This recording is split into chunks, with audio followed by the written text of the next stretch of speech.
really interesting story. So I'm excited to welcome the program Janet Skeslien Charles, and we're going to talk about the Parisian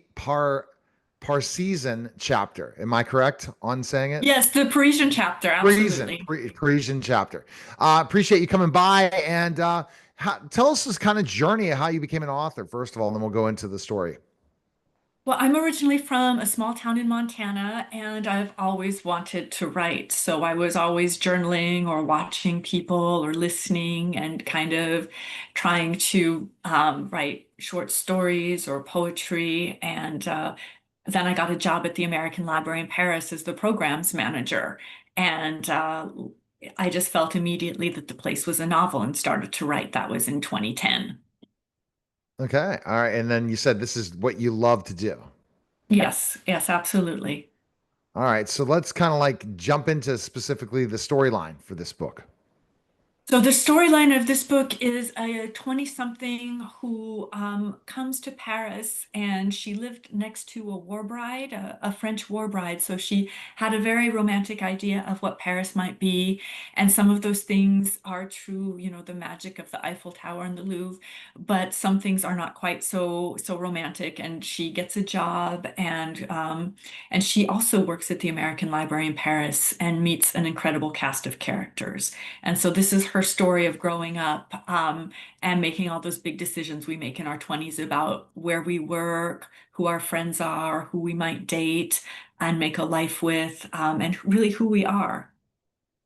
Right, exactly, because that who we are is what defines who we are in so many ways for people around us and everything. For sure. Exactly. Exactly. So she's going through all of these big changes, and it's kind of I don't know about you in your 20s, but I found it to be a very stressful time. All the doors were open, so it's really exciting to think about all the possibilities, but when there are so many possibilities, it's kind of scary too. Yeah, when you have so many possibilities, how do you make those decisions? How do you navigate Exactly. those? What is the right decision to make? Exactly. Is it to go to door A or door B? And why do you think she has so many opportunities? I think she just, she could stay in Paris, she could go back home, she could date this guy or that guy. She could go forward with her career as a writer or give it up. So she has all of these things that she's thinking about, and sometimes we have this dream, and sometimes dreams come true. Sometimes they take a lot longer to come true than we think they will. And so she's at that point in her life where she's going to have to make some hard decisions. And do you feel that your character reminds you of you at all? I think we both worked in the same place. And we both definitely wanted to be writers, but I think Lily was more optimistic than I was, and maybe a bit more hopeful than I was, because I was in my late 30s when I had the job, and she was in her early 20s. And I see what you're saying. So it's basically a situation where that based on how you felt that story would go, but Yes. some of it reminds you. Do you kind of wish some of the characteristics of Lily are like you? I like her optimism, and I think once we Hmm. get older, reality sets in a little bit. So yes, I really like how optimistic she is, and she really helps. She has a best friend who's kind of given up her dream, and so Lily really helps to ignite that fire under her best friend. So, I hope that I'm that kind of a friend where I can help people and help them see their dreams through. I would love to be like that. And sometimes hard to do that, right? It's hard when we're so caught up in our lives to go to someone else's life and say, okay, I really want to be that good friend, but I got so much going on. Expound on that a bit. Exactly. Yeah, expound on Exactly. that. Yeah. Well, and it's hard to know, Lily thinks that she knows what's best. And so her friend Mary Louise wants to give up her dream of being an artist because it's just become so kind of demoralizing. There's so much rejection, there's so much competition. And so do you listen to what your best friend is saying? About giving up, or do you kind of push them forward? And that's a hard question to answer because only the best friend knows what's the best. So we And can kind of how guess many and best hope. friends do we want them to tell us what to do? That's the hard part, right? Do you really want your best friend to say, you shouldn't be doing this? And because sometimes being a hard friend and that advice can lead to a breakup of sorts or a resentment. Exactly. And I think we don't really talk about friend breakups enough. They can be just as hard as romantic breakups. Yes. So And it's it's like, hard to lose a friend. Yeah, it's hard to lose a friend. It's hard to lose anything. A loss is hard in any way. And we're not taught how to deal with it at the end of it's the so day. true. And No, see, it's so true. and I think that Lily is something we need to all be, right? We got to look at, man, we have all these opportunities. The mistake we make as human beings is we look at our failures versus all our successes in the day. Okay, we had Think, this long yeah. day, and the more our day is so many things, there's going to be pitfalls. How do we respond to those pitfalls? Because that leads to other pitfalls, because our human nature takes us into other issues.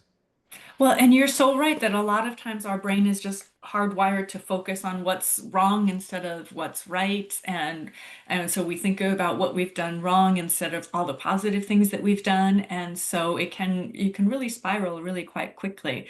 So that's why it's really nice to have a friend who can kind of remind you, who knows you really well and can remind you of all of the successes that you've had, even if you don't feel like, even if you can't remember them, or if you're kind of shy about saying, yeah, that was okay. I did a good job there. And that's the thing. You did do a good job. And that's what we have to pat ourselves on the back to do. But what do you think causes us to get in our own way? And I think I don't Lily know. shows that. Lily shows us that we don't have to get in our own way. No, I read somewhere that it takes three positive um, compliments for us to remember one, for us to forget one negative thing. So it's like 3 to 1 almost, where we're just hardwired to kind of dwell on the negative. And so we really need to be more positive like Lily. We have to be more self, wanting our own self validation versus others. I used to always want other people's validation. I sure as heck don't want that anymore. I want the wins, but I don't need to be validated by someone else. I Yeah. will get the wins myself and I'll define what my wins are versus other people define them for me. I think that's so important to kind of set your own goals and to be content with yourself, because if you're looking for that outward validation, you can wait forever. And moving up the ladder in success in whatever you do or whatever your job or wherever, you're never going to get that. You have to self want that self validation. That's very hard. So where's the best place people can go? I know independent bookstores is a great place to pick up the book, but where else?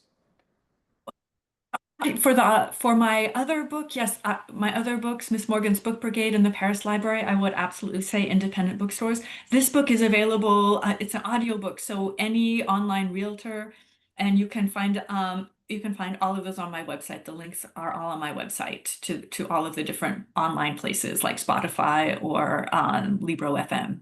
What do you think about audiobooks? It's a great new tool for authors. I listened to Alan Cumming. I was careening through the Rockies on my way home from college. It was a book on tape back then. And it was one narrator, and I was enthralled. I didn't want my trip to end. So I think they were already great. But now, with the music, with multiple narrators, it's sometimes like just watching a movie. It's incredible. It's All right. incredible.